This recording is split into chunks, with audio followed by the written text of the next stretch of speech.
ಏನು ಅನ್ಕೊಳ್ದೆ ಹೋದ್ರೆ ಆ ಲಗ್ನ ಪತ್ರಿಕೆ ಒಂದ್ಸಲ ನೋಡ್ಬೋದಾ? ಖಂಡಿತವಾಗ್ಲು.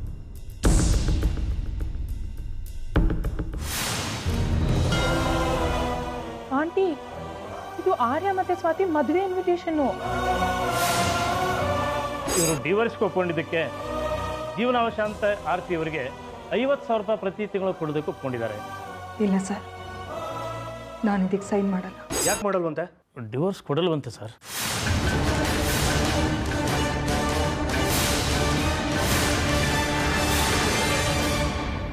ಅದೇನಾಗುತ್ತೋ ನಾನು ನೋಡ್ತೀನಿ. ಅವನಿಗೆ ಆಸೆ ಇರಲ್ವಾ ನಿನ್ನ ಮದುವೆ ನೋಡಬೇಕು ಅಂತ? ನೀನು ಬೆಳೆದಿದ್ದು ನೋಡಲಿಲ್ಲ, ನಿನ್ನ ಆಟ ನೋಡಲಿಲ್ಲ, ನಿನ್ನ ಪಾಠ ನೋಡಲಿಲ್ಲ, ನಿನ್ನ ಮದುವೆ ಆದರೂ ನೋಡಲಿ. ಕರಿಯಪ್ಪ. ನಾನು ಇದ್ರ ಬಗ್ಗೆ ಎಲ್ಲ ಯೋಚನೆ ಮಾಡಿರಲಿಲ್ಲ. ಕರಿತೀನಿ, ಖಂಡಿತ ಕರಿತೀನಿ.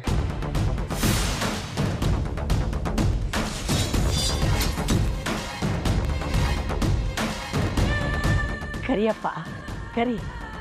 ಆದರೆ ಜೊತೆಗೆ ಇನ್ನೊಂದು ಷರತ್ತು. ಏನು? ನೀನು ಕರೆದಿದ್ದಾಗಲಿ ಅವ್ರು ಬರೋದಾಗಲಿ ಇದ್ಯಾವ ವಿಷಯನೂ ನಿಮ್ಮ ಅಮ್ಮನಿಗೆ ಗೊತ್ತಾಗಬಾರ್ದು. ಸಾಧ್ಯ ಇಲ್ಲ ಅಜ್ಜಿ. ನಾನು ಅಮ್ಮ ಮಾತ್ರ ಒಂದು ವಿಷಯನೂ ಮುಚ್ಚಿಟ್ಟಿಲ್ಲ. ಅಂಥದ್ರಲ್ಲಿ ಅಪ್ಪನ್ನ ಕರೆದಿದ್ದನ್ನ ಬರೋದನ್ನ ಮುಚ್ಚಿಡಕ್ಕಾಗತ್ತಾ? ನಾನು ಸುಳ್ಳು ಹೇಳಲ್ಲ. ನೀನು ಸುಳ್ಳು ಹೇಳು ಅಂತ ನಾನು ಹೇಳಲಿಲ್ಲಪ್ಪ, ಸತ್ಯ ಹೇಳಬೇಡ ಅಷ್ಟೇ. ಈಗ ನಿಮ್ಮಮ್ಮ ಎಲ್ಲ ವಿಷಯನೂ ನಿನ್ನ ಹತ್ರ ಹೇಳಿದಾಳೇನಪ್ಪ? ಹೌದು. ಅದಕ್ಕೆ ಕಣೋ ನಿನ್ನ ಮುಗ್ಧ ಅನ್ನೋದು. ನಿನ್ನ ತಂದೆ ಅಲ್ದೋನು ಅವಳ ಗಂಡ ಆದ, ಆ ವಿಷಯ ನಿನ್ಗೆ ಹೇಳ್ಬಿಟ್ಟು ಮಾಡಿದ್ಲ? ಅವನಿಂದ ನಿನ್ಗೊಬ್ಬ ತಮ್ಮ ಬಂದ, ನಿನ್ಗೆ ಹೇಳಿದ್ಲ? ನಿನಗೂ ನಿಂದೆ ಅಂತ ಸಂಸಾರ ಆಗ್ತಿದೆ. ಈಗ ನೀನು ಮುಚ್ಚಿಡಲ್ಲ ಅಂದರೆ ನಿನ್ನ ಕಟ್ಕೊಂಡವಳ ಗತಿ ಏನು?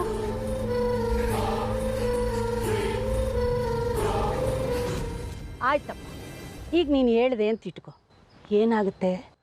ಆರ್ತಿ ಮದುವೆಗೆ ಬರೋದಿಲ್ಲ ಅಂತ ಹೇಳ್ಬೋದು, ಅಥವಾ ನಿನಗೆ ತಂದೆ ಬೇಕೋ ತಾಯಿ ಬೇಕೋ ಆರಿಸ್ಕೋ ಅಂತ ಹೇಳ್ಬೋದು. ಹಾಗೇನು ಮಾಡ್ತೀಯ ನೀನು? 1000 ಸುಳ್ಳು ಹೇಳಿ ಮದುವೆನೇ ನಡೆಯುತ್ತೆ.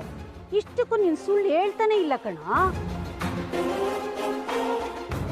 ಆಯ್ತು, ಅಮ್ಮನಿಗೆ ಹೇಳಲ್ಲ. ಹಾಗಂತ ಪ್ರಮಾಣ ಮಾಡೋ. ಅಂತ ಆಸೆ ಕನಸುಗಳನ್ನ ನೀನು ಕಟ್ಕೊಂಡಿದ್ರೆ ಅದನ್ನ ಇಲ್ಲಿಗೆ ಬಿಟ್ಬಿಡು. ನನಗೆ ಸೂರ್ಯರು ಬಿಟ್ಟು ಬೇರೆ ಯಾರು ಬೇಡ. ನನ್ನ ಜೀವನನ ಹಾಳು ಮಾಡಿದ್ದು ಪಾಪಿ ಅವನು. ಅವನಿಗೆ ಡಿವೋರ್ಸ್ ಕೊಟ್ಟು ನಾನು ಸೂರ್ಯವ್ರ ಜೊತೆ ಮದುವೆ ಆಗಿದ್ದು.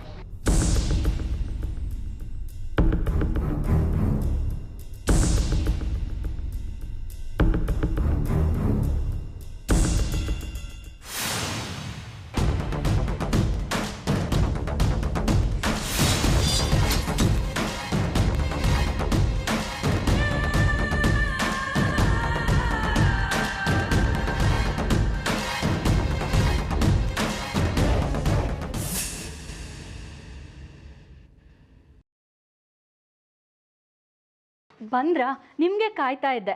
ಅಮ್ಮ ಹೇಳಿದ್ರು ಮದುವೆಗೆ ಯಾರ್ಯಾರು ಬರ್ತಾರೋ ಅವ್ರದ್ದೆಲ್ಲ ಹೆಸರು ಲಿಸ್ಟ್ ಮಾಡಿಬಿಡು ಅಂತ. ನೀವು ಯಾರ್ಯಾರು ಅಂತ ಹೇಳಿದ್ರೆ ಬರ್ಕೋತೀನಿ. ಈಗ ಯಾಕದಿಲ್ಲ? ಅಯ್ಯೋ, ಯಾಕೆ ಅಂದರೆ ಮದುವೆ ಗಡಿಬಿಡಿನಲ್ಲಿ ಯಾರನ್ನಾದ್ರೂ ಮರ್ತ್ಬಿಟ್ರೆ ತಪ್ಪಾಗುತ್ತಲ್ವಾ, ಅದಕ್ಕೇನೆ ಹೇಳಿ. ಅಮ್ಮಂಗೆ ಕೇಳು, ಬಂದು ಬೆಳಗಲ್ಲ ಅವ್ರಿಗೆ ಗೊತ್ತಿರುತ್ತೆ. ಅಮ್ಮ ಸಂಬಂಧಿಕರ ಲಿಸ್ಟೆಲ್ಲ ಕೊಟ್ಟಾಯ್ತು, ನೀವು ಹೇಳಬೇಕಷ್ಟೇ. ಇನ್ನು ಯಾರ್ಯಾರು ಕರಿಬೇಕು ಅಂತ. ಈಗ ನಾನು ಅದನ್ನು ಹೇಳೋದು ಮೂಡಲಿಲ್ಲ. ಸೂರ್ಯ ಅವರೇ, 1 ನಿಮಿಷ. ನನ್ನ ಮದುವೆ ಬಗ್ಗೆ ಈ ಮನೆಯಲ್ಲಿ ಯಾರೂ ಸಂಭ್ರಮನೆ ಪಡ್ತಿಲ್ಲ ಅಂತ ಆರ್ಯ ಬೇಜಾರು ಮಾಡ್ಕೊಂಡಿದ್ದ. ಪಾಪ, ಮೊದಲೇ ತಾಯಿ ಇಲ್ಲದಿರೋ ಕೂಸದು.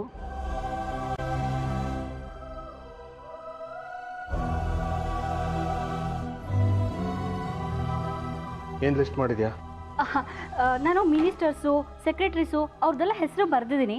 ಬೇರೆ ಯಾರಾದರೂ ಅವ್ರನ್ನೆಲ್ಲ ನಾನೇ ಖುದ್ದಾಗಿ ಹೋಗಿ ಇನ್ವೈಟ್ ಮಾಡ್ತೀನಿ. ಹಬ್ಬ, ಒಟ್ಟಲ್ಲಿ ನಮ್ಮ ಆರಿನ ಮದುವೆಗೆ ಬರೀ VIPಸೇ ಬರ್ತಾರೆ ಅಂತಾಯ್ತು. ಆದರೆ ಆದಿತ್ಯನ ಮದುವೆಗೆ ಬರೀ 3 ಮತ್ತೊಂದು ಜನ ಅನ್ಸುತ್ತೆ.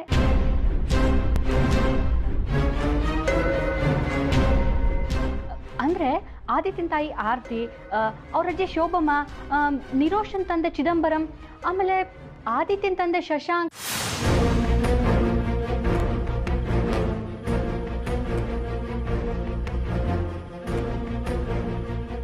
ಆರ್ತಿ ಅವರು ಶಶಾಂಕ್ನ ಕರೆಯೋದಕ್ಕೆ ಸಾಧ್ಯನೇ ಇಲ್ಲ. ಅಯ್ಯೋ, ನಿರೋಷನೇ ಹೇಳಿದ್ದು. ಫೋನ್ ಮಾಡಿದ್ಲು. ಅದನ್ನ ಹೇಳಕ್ಕೆ ಫೋನ್ ಮಾಡಿದ್ಲು ಅಂತ ಅನ್ಸುತ್ತೆ. ಆರ್ತಿ ಅವರು ಇನ್ವಿಟೇಷನಲ್ಲಿ ಹೆಸರು ಹಾಕ್ಸಿರೋದು ಮಾತ್ರ ಅಲ್ಲ, ಖುದ್ದಾಗಿ ಶಶಾಂಕ್ ಅವ್ರಿಗೆ ಅವರೇ ಫೋನ್ ಮಾಡಿ ಮದುವೆಗೆ ಬನ್ನಿ ಅಂತ ಕರೆದಿದ್ದಾರಂತೆ. ದುಬೈಯಲ್ಲೇ ಶಶಾಂಕ್ ಅವರು ಪೂರ್ತಿ ಶಾಪಿಂಗ್ನ ಮುಗಿಸ್ಕೊಂಡು ಬರ್ತಿದಾರಂತೆ. ನಿಮಗಿಲ್ಲಿ ಆರ್ಯನ್ ಮದುವೆಗಿಂತ ಡಿವೋರ್ಸೇ ಹೆಚ್ಚಾಗಿದೆ, ಆದರೆ ಆರ್ತಿ ಅವ್ರಿಗೆ ಆದಿತ್ಯನ ಮದುವೆಗಿಂತ ಶಶಾಂಕ್ ಅವ್ರು ಬರೋದೇ ಸಂಭ್ರಮ ಆಗಿದೆ.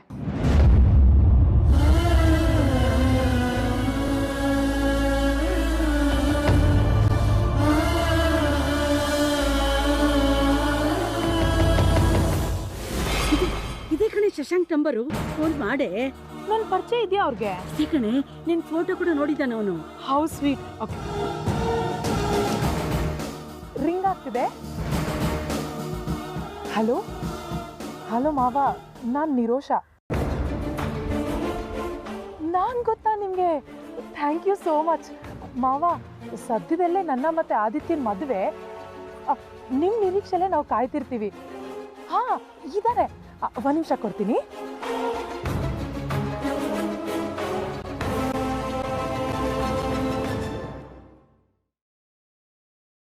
ಹಲೋ ಅಪ್ಪ,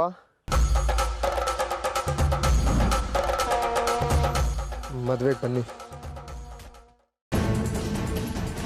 ಆ ಫೋಟೋ ಮನೆ ನೀರು ಕೊಡ್ದು ನನ್ನ ಮಾತು ಬಾಯ್ ಮಾತಲ್ಲಿ ಹೇಳಿದ್ರೆ ಕೇಳಲ್ಲ ಅಲ್ವಾ ನೀನು? ನನಗೆ ಒಂದು ಕಡೆ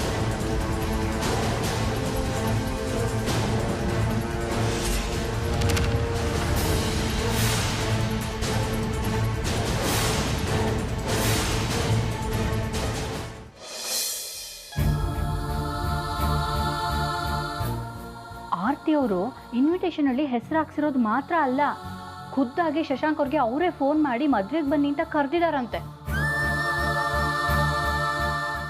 ನಿಮಗಿಲ್ಲಿ ಆರ್ಯನ್ ಮದುವೆಗಿಂತ ಡಿವೋರ್ಸೇ ಹೆಚ್ಚಾಗಿದೆ, ಆದರೆ ಆರ್ತಿ ಅವ್ರಿಗೆ ಆದಿತ್ಯನ ಮದುವೆಗಿಂತ ಶಶಾಂಕ್ ಅವ್ರು ಬರೋದೇ ಸಂಭ್ರಮ ಆಗಿದೆ.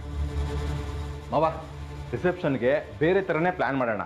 ಹುಡುಗ ಹುಡುಗಿ ಸ್ಟೇಜ್ ಮೇಲೆ ಸುಮ್ಮನೆ ಫೋಟೋಗೆ ಪೋಸ್ ಕೊಟ್ಕೊಂಡು ನಿಂತ್ಕೊಳ್ಳೋದು ಬೇಡ. ಅವ್ರ ಪಾಡೋರು ಓಡಾಡ್ಕೊಂಡಿರಲಿ. ನಾವು ನಿಮಗೆ ಏನು ಬೇಕೋ ಅದನ್ನು ಮಾಡ್ಕೊಳ್ಳಿ. ನಾನು ಯಾವುದನ್ನು ಕೇಳೋ ಮೂಡ್ನಲ್ಲಿಲ್ಲ. ಯಾಕೆ ಮಾವ, ಏನಾಯ್ತು? ನಾವೇನೋ ಅನ್ಕೋತೀವಿ, ಅದು ಇನ್ನೊಂದೇನೋ ಆಗುತ್ತೆ. ಮಗನ ಮದುವೆ ಉತ್ಸಾಹದಿಂದ ಇರಬೇಕು ಅಂತ ನಾನು ಎಷ್ಟೇ ಪ್ರಯತ್ನ ಪಟ್ಟರು, ಹೊರಗಡೆ ಅದನ್ನು ಸ್ನಬ್ ಮಾಡೋರೇ ಜಾಸ್ತಿ ಆಗಿದ್ದಾರೆ. ಮಾವ, ನೀವು ಅದಕ್ಕೆಲ್ಲ ತಲೆನೇ ಕೆಡ್ಸ್ಕೋಬಾರ್ದು. ಗೆಸ್ಟ್ಗಳು ನಿಮ್ಮ ಮುಖ ನೋಡ್ಕೊಂಡು ಮದುವೆ ಬರ್ತಾರೆ. ನೀವು ಬೇಜಾರು ಮಾಡ್ಕೊಂಡಿದ್ರೆ ಯಾವುದೋ ಇಷ್ಟ ಇಲ್ದಿರೋ ಮದುವೆ ಮಾಡ್ತಿದ್ದಾರೆ ಅಂತ ಅನ್ಕೊಳ್ಳಲ್ವ ಅವರು? ಮದುವೆ ನಮ್ಗೆ ಇಷ್ಟ ಇದೆಯೋ ಇಲ್ವೋ, ಆದರೆ ಮನಸ್ಸು ನಮ್ಮ ಮಾತು ಕೇಳಬೇಕಲ್ವಾ? ಅಂಥದ್ದು ಏನಾಯ್ತು ಇವಾಗ? ಬಿಡಿ, ಪರವಾಗಿಲ್ಲ. ಅವ್ರಿಗೆ ಯಾರು ಬೇಕೋ ಅಂಥವ್ರನ್ನ ಅವ್ರು ಕರೀತಾರೆ, ನಮಗೆ ಯಾರು ಬೇಕೋ ಅಂಥವ್ರನ್ನ ನಾವು ಕರೆದ್ರಾಯ್ತು. ಯಾರ ಅತ್ತೆನಾ? ಅತ್ತೆ ನಮ್ಮನ್ನು ಕರೆದೇ ಕರೀತಾರೆ ಗ್ಯಾರಂಟಿ.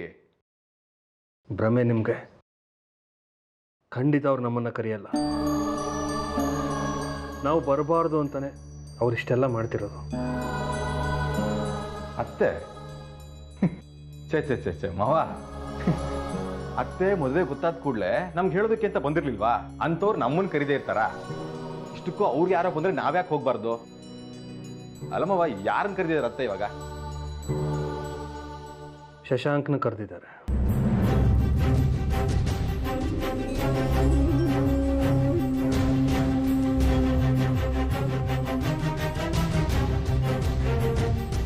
ಹೌದು ರಂಜಿತ್, ಶಶಾಂಕ್ನ ಮದುವೆ ಕರೆದಿದ್ದಾರೆ. ಶಶಾಂಕ್ ಬರ್ತಿದ್ದಾರೆ. ಇದನ್ನೆಲ್ಲ ನೋಡಿದ್ರೆ ಏನನ್ಸುತ್ತೆ ಹೇಳಿ? ನನಗೆ ಇನ್ಸಲ್ಟ್ ಮಾಡಬೇಕು ಅಂತಾನೆ ಹೀಗೆಲ್ಲ ಮಾಡ್ತಿರೋದು. ನಾನಿಲ್ಲದೆ ಜೀವನ ನಡೆಸ್ತೀನಿ ಅಂತ ಪ್ರೂವ್ ಮಾಡೋದಕ್ಕೆ ಆರ್ತಿಯವರು ಹೀಗೆಲ್ಲ ಮಾಡ್ತಿದ್ದಾರೆ. ಫಸ್ಟ್ ಆಫ್ ಆಲ್, ಶಶಾಂಕ್ ಅವರು ಮದುವೆಗೆ ಬರ್ತಿದ್ದಾರೆ ಅನ್ನೋ ವಿಷಯನ ನಿಮ್ಗೆ ಯಾರು ಹೇಳಿದ್ದು? ಅದು ಮುಖ್ಯ ಅಲ್ಲ ಬಿಡಿ. ಮುಖ್ಯ ಆಗುತ್ತೆ ಮಾವ. ಅಲ್ಲ, ಈ ವಿಷಯ ಸುಳ್ಳೋ ನಿಜನೋ ಅಂತಾನೆ ಗೊತ್ತಿಲ್ಲ ನಿಮಗೆ. ಅದು ಗೊತ್ತಾಗೋದಕ್ಕೆ ಮುಂಚೆನೆ ಯಾವುದೋ ತೀರ್ಮಾನಕ್ಕೆ ಬಂದ್ಬಿಟ್ರೆ ಹೇಗೆ ನೀವು? ಸರಿ, ಯಾರು ಹೇಳಿದ್ದು ಹೇಳಿ ಮಾವ? ಅರ್ಪಿತಾ. ಮಾವ, ಗ್ಯಾರಂಟಿ ಸುಳ್ಳು ಇದು. ಅರ್ಪಿತಾ ಹೇಳಿದ್ದಾರೆ ಅಂದಮೇಲೆ ಗ್ಯಾರಂಟಿ ಸುಳ್ಳಿದು. ಅವಳು ಯಾಕೆ ಸುಳ್ಳು ಹೇಳ್ತಾಳೆ? ನಿರೋಷನೇ ಅವಳಿಗೆ ಫೋನ್ ಮಾಡಿ ಹೇಳಿದ್ದಂತೆ. ಹಾಗಾದ್ರೆ 100ಕ್ಕೆ 100 ಸುಳ್ಳು ಮಾವ ಇದು. ಅಲ್ಲ, ನಿರೋಷ ಅರ್ಪಿತನಿಗೆ ಫೋನ್ ಮಾಡಿ ಹೇಳುವಂಥದ್ದು ಏನಿದೆ? ಅದು ಶಶಾಂಕ್ ಬರ್ತಾರೆ ಅಂತ ಹೇಳಬೇಕಾದ್ರೆ ನಿಮ್ಮನ್ನು ಕೆಣಕಬೇಕು ಅಂತ ತಾನೇ ಹೇಳಿರೋದು. ಮಾವ, ದಯವಿಟ್ಟು ಯಾರೂ ನಂಬೇಡಿ ನೀವು. ಎಲ್ಲರ ಮಾತನ್ನು ನಂಬೋ ಸ್ಥಿತಿನಲ್ಲೇ ಇದ್ದೀನಿ ನಾನು. ಅದು ಆರತಿ ಅವ್ರ ವಿಚಾರ ಬಂದಾಗ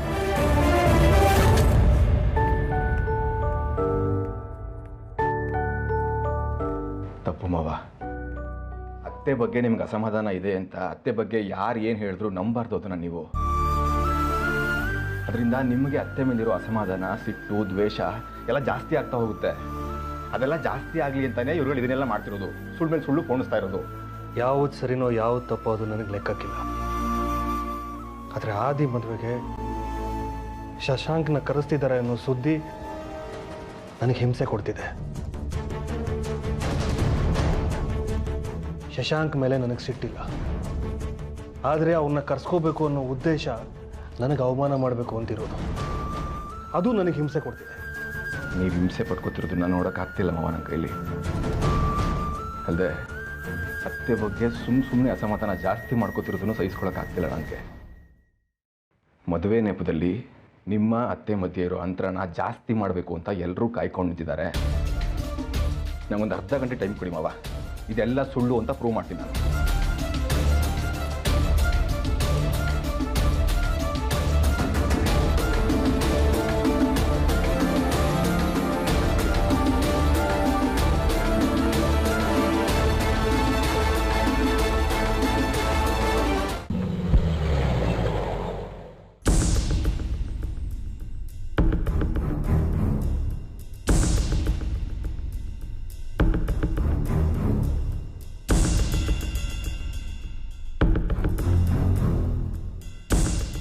ಏನೋ ನಿಂದು ಗೋಳಲು.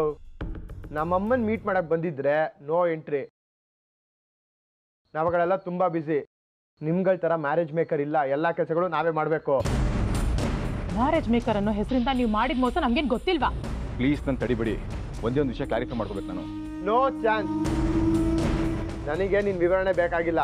ಅದಿ ಮನೇಲಿ ಮಾವ ತುಂಬ ಟೆನ್ಷನ್ ಮಾಡ್ಕೊಂಡಿದ್ದಾರೆ. ಅದಕ್ಕೆ ನಾವೇನ್ ಮಾಡಕ್ಕಾಗತ್ತೆ? ನೀನು ಸುಮ್ಮನೆ ಇರ್ತೀಯಾ?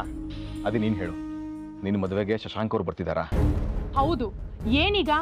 ನಮ್ಮ ಮದ್ವೆಗೆ ನಮಗ್ ಬೇಕಾದವ್ರು ಬರ್ತಿದ್ದಾರೆ, ಅದರಿಂದ ಯಾರು ಯಾಕೆ ಟೆನ್ಷನ್ ಆಗ್ಬೇಕು? ಏಯ್, ನೀನು ಬಾಯಿ ಮುಚ್ಕೊಂಡಿರ್ತೀಯಾ? ಅದೇ ಪ್ಲೀಸ್ ನೀನು ಹೇಳೋ, ನಿನ್ನ ಮಾತು ನಂಬ್ತೀನಿ ನಾನು, ಪ್ಲೀಸ್ ಹೇಳು. ನಿರೋಷ್ ಹೇಳಿದ್ ಕೇಳಿಸ್ಲಿಲ್ವಾ? ಶಶಾಂಕ್ ಅಂಕಲ್ ಬರ್ತಿದ್ದಾರೆ. ಆರ್ತಿ ಆಂಟಿನೇ ಖುದ್ದಾಗಿ ಫೋನ್ ಮಾಡಿ ಕರೆದಿದ್ದಾರೆ, ಅವ್ರು ಬರ್ತಿದ್ದಾರೆ. ಅರ್ಥ ಆಯ್ತು?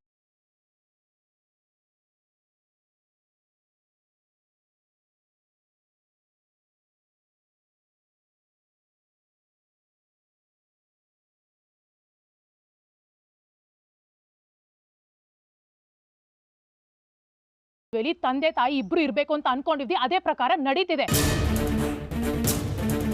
ನೀವು ಆರ್ತಿ ಆಂಟಿ ಹೆಸರನ್ನ ಮದ್ವೆ ಇನ್ವಿಟೇಷನ್ ಅಲ್ಲಿ ಹಾಕ್ಸಿಲ್ವಲ್ಲ? ಯಾಕೆ? ಆರ್ಯನ್ಗ ಅವ್ರ ತಾಯಿ ಅಲ್ವಾ? ಅಟ್ಲೀಸ್ಟ್ ಸುಖಾಗಮನ ಬಯಸುವವರು ಅದ್ರಲ್ಲಾದ್ರೂ ಹಾಕಿಸ್ಬೋದಿತ್ತಲ್ವಾ? ಆದ್ರೆ ಆದಿ ಆಗಲ್ಲ, ಅವನ್ಗೆ ಅಪ್ಪ ಅಮ್ಮ ಇಬ್ರು ಮುಖ್ಯ. ಅದಕ್ಕೆ ಆರ್ತಿ ಆಂಟಿನೇ ಫೋನ್ ಮಾಡಿ ಕರೆದಿದ್ದಾರೆ, ಅವ್ರು ಬರ್ತಿದ್ದಾರೆ ಅಷ್ಟೇ. ಅದಿ ನಿಜನೇನೋ ಹೇಳೋ? ಹೌದು, ಬರ್ತಿದ್ದಾರೆ.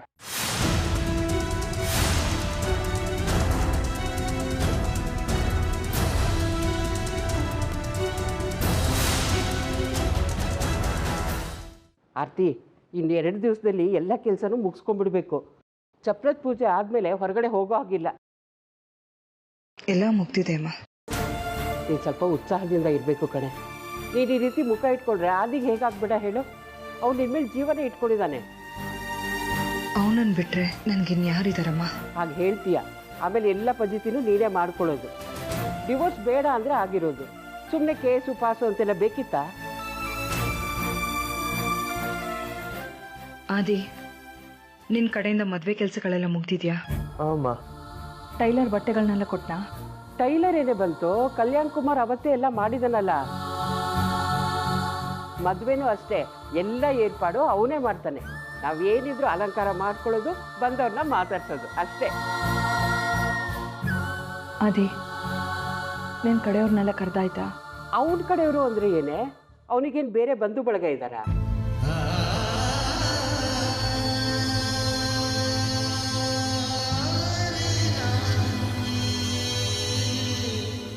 ಅದು ಹಾಗಲ್ಲಮ್ಮ, ಅವನ ಫ್ರೆಂಡ್ಸು ಅವ್ರ ಮನೆಯವರೆಲ್ಲ ಇರ್ತಾರಲ್ಲ ಅದಕ್ಕೆ. ಏ ಆದಿ, ಬೇಕಾದರೆ ಹೇಳು, ನಾನು ಬಂದು ಕರಿತೀನಿ. ಇಲ್ಲಮ್ಮ, ಎಲ್ಲರನ್ನೂ ನಾನೇ ಕರೆದಿದ್ದೀನಿ. ಯಾರ್ಯಾರನ್ನೆಲ್ಲ ಕರೆದಿದ್ಯಾ?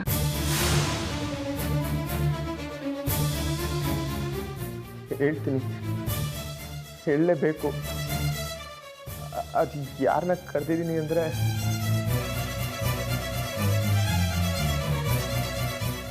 ಅವನ ಫ್ರೆಂಡ್ಸ್ ಎಲ್ಲ ನಿಂಗೆ ಗೊತ್ತೇನೆ. ಅದೇ ಅವಳು ಕೇಳ್ತಾ ಇರೋದು ಮದುವೆಗೆ ಎಷ್ಟು ಜನ ಆಗ್ಬೋದು, ಆಮೇಲೆ ಬಂದವರಿಗೆ ಊಟ ಉಪಚಾರಕ್ಕೆ ತೊಂದರೆ ಆಗಬಾರ್ದಲ್ಲ, ಅದಕ್ಕೆ ಅಲ್ವೇನೇ ಆರ್ತಿ? ಹೌದಮ್ಮ, ಕರೆಯೋದು ಹೆಚ್ಚಲ್ಲ ಕಣೋ, ಬಂದವ್ರನ್ನ ನಾವು ಚೆನ್ನಾಗಿ ನೋಡ್ಕೋಬೇಕು.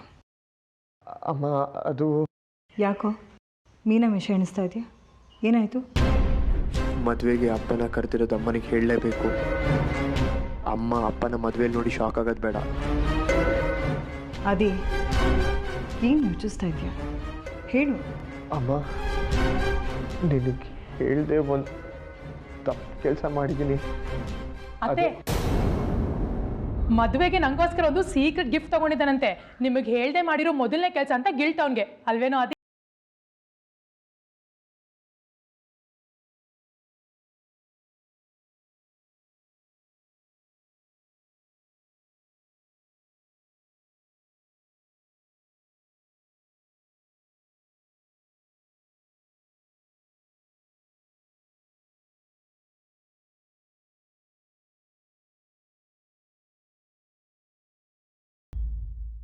ಅಮ್ಮ, ಮದುವೆ ಸೀರೆಗಳನ್ನ ಪ್ಯಾಕ್ ಮಾಡ್ಕೊಂಬಿಡೋಣ.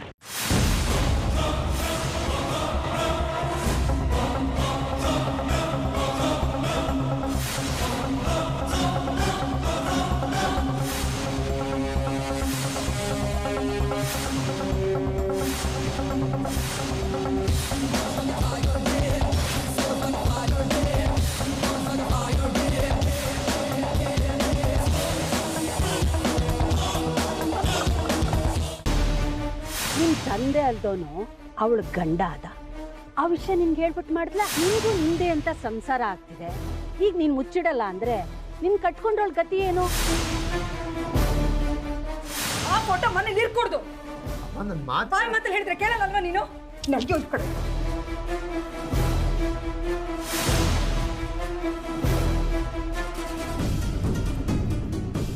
ಆದಿ, ಏ ಆದಿ, ಅಮ್ಮ, ಯಾಕೋ ಅಲ್ಲಿ ಕೂತಿದ್ಯಾ? ನಿರಾಶೈಲಿ ಇಲ್ಲೇ ಶಾಪಿಂಗ್ ಹೋಗಿದ್ದಾಳೆ. ನೀನು ಅವಳ ಜೊತೆ ಹೋಗ್ಬೇಕಿತ್ತು. ಯಾಕೆ ಬೇಜಾರಲ್ಲಿ ಕೂತಿದ್ಯಾ? ಏನಿಲ್ಲಮ್ಮ, ಹೀಗೆ ಯೋಚನೆ ಮಾಡ್ತಿದ್ದೆ ಅಷ್ಟೇ. ಏನು ಯೋಚನೆ ಮಾಡ್ತಾ ಇದ್ದೆ? ಏನಿಲ್ಲ ಬಿಡಮ್ಮ. ಏನಂತ ಯೋಚನೆ ನನಗೆ ಹೇಳ್ದಿರೋ ಅಂಥದ್ದು? ಸುಮ್ಮನೆ ಹೇಳ್ದೆ ಅಷ್ಟೇ, ಅಂತ ಏನೂ ಇಲ್ಲ. ನಿನ್ನೆಯಿಂದ ಗಮನಿಸ್ತಾ ಇದ್ದೀನಿ. ಯಾಕೆ ಒಂಥರ ಇದೆಯಾ? ಏನಾಯ್ತಪ್ಪ? ಹೇಳಿದ್ನಲ್ಲಮ್ಮ, ಏನೂ ಇಲ್ಲ. ನನಗೆ ಗೊತ್ತಾಗುತ್ತೆ ಕಣ, ನೀನೇನೋ ಯೋಚನೆ ಮಾಡ್ತಾ ಇದೆಯಾ, ಕೊರಗ್ತಾ ಇದೆಯಾ ಅಂತ. ನನ್ನ ಹತ್ರ ಹೇಳ್ಕೊಬಾರ್ದ? ಮದುವೆಗೆ ಮುಂಚೆ ಅಮ್ಮನ ದೂರ ಮಾಡ್ತಾ ಇದೆಯಾ? ಏನು ಹಾಗಂದ್ರೆ ಮದುವೆ ಆದ್ಮೇಲೆ ನಿನ್ನ ದೂರ ಮಾಡ್ತೀನಿ ಅಂತನಾ? ದೂರ ಮಾಡ್ತಿದ್ದೆ ಅಂದರೆ ನನ್ನಿಂದ ದೂರ ಹೋಗು ಅಂತ ಅಲ್ಲ ಕಣೋ. ಮಕ್ಕಳು ಮದುವೆ ಆದಮೇಲೆ ತಾಯಿ ಆದವಳು ಸ್ವಲ್ಪ ದೂರನೇ ಇರಬೇಕು. ಯಾಕೆ ಗೊತ್ತಾ? ಮನೆಗೆ ಸೊಸೆ ಬರ್ತಾಳೆ, ಅವಳಿಗೆ ಆದಂಥ ಒಂದು ಜಾಗ ಕೊಡಬೇಕು. ಅದಕ್ಕೆ ನಾನು ತಯಾರಾಗಿದ್ದೀನಿ. ಅದಕ್ಕೆ ನಾನು ಬೇಜಾರು ಮಾಡ್ಕೋತಾ ಇಲ್ಲ. ಆದರೆ ನಿನ್ನ ನೋವನ್ನ ಹೇಳ್ಕೊಳ್ದೆ ಇರೋಷ್ಟು ನನ್ನ ದೂರ ಮಾಡಬೇಡ ಕಣೋ. ಇಲ್ಲಮ್ಮ, ಯಾವಾಗಲಾದ್ರೂ ಹಾಗೆ ಮಾಡ್ತೀನಿ ಅಂತ ಅನ್ಸುತ್ತಾ? ಯಾಕೆ ಸುಮ್ಮನೆ ಏನಾದ್ರು ಯೋಚನೆ ಮಾಡ್ತೀಯ ನೀನು? ಅದ್ಯಾಕೋ ನೀನು ನನ್ನ ಹತ್ರ ಏನು ಹೇಳ್ತಾ ಇಲ್ಲ? ಏನಿಲ್ಲಮ್ಮ, ಮದುವೆ ಖರ್ಚು ಅಂತ ಇರುತ್ತಲ್ಲ, ಅದ್ರ ಬಗ್ಗೆ ಯೋಚನೆ ಮಾಡ್ತಿದ್ದೆ. ಖರ್ಚಿನ ಬಗ್ಗೆ ಯಾರಾದ್ರೂ ಯೋಚನೆ ಮಾಡ್ತಾರೇನೋ? ಹಾಸಿಗೆ ಇದ್ದಷ್ಟೇ ಕಾಲು ಚಾಚಬೇಕು ಅಂತ ದೊಡ್ಡವ್ರು ಹೇಳ್ತಾರೆ. ಹಾಗೆ ನಮ್ಮ ಪ್ರಯತ್ನನ ನಾವು ಮಾಡೋಣ. ನನಗೇನು ಮುಖ್ಯ ಗೊತ್ತಾ? ನನ್ನ ಮಗ ನನ್ನ ಸೊಸೆಯಾಗಿ ಬರೋಳು, ಇವರಿಬ್ಬರು ಸಂತೋಷವಾಗಿ ನನ್ನ ಜೊತೆಲೇ ಇರಬೇಕು ಅನ್ನೋದು ಆಸೆ ಅಷ್ಟೆ. ಇಷ್ಟಕ್ಕೆಲ್ಲ ಯೋಚನೆ ಮಾಡ್ತಾರೆ ಯಾರಾದರೂ? ದುಡ್ಡು ಹೇಗೋ ಹೊಂದುತ್ತೆ, ಆ ದೇವ್ರ ದಾರಿ ತೋರಿಸ್ತಾನೆ ಬಿಡು. ನೀನು ಯಾಕೆ ಕೊರಗ್ತೀಯ? ನೀನು ಮದುಮಗ ಕಣೋ, ಕಳ್ಕಳಿ ಆಗಿರ್ಬೇಕು. ಅದನ್ನು ಬಿಟ್ಬಿಟ್ಟು ಹೀಗೆಲ್ಲ ಕೊರಗ್ತಾ ಇದೆಯಲ್ಲ. ಬಾ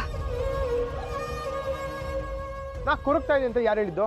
ಕನ್ಸ್ ಕಾಣ್ತಾ ಇದೀನಿ ಅನ್ಕೋ. ನಿನ್ನ ಕನಸನ್ನು ಶಾಪಿಂಗ್ ಕಳಿಸಿ ನೀನು ಇಲ್ಲಿ ಕೂತ್ಕೊಂಡು ಕನ್ಸು ಕಾಣ್ತಾ ಇದೀಯಾ? ಅದೇ ಬೇಕಾದವ್ರನ್ನೆಲ್ಲ ಕರೆದಿದ್ಯಲ್ವಾ, ಅದೊಂದು ದೊಡ್ಡ ಕೆಲಸ, ಬೇಗ ಮುಗಿಸ್ಕೊಬಿಡು. ಹಾಂ, ಕರೆದಿದ್ದೀನಮ್ಮ.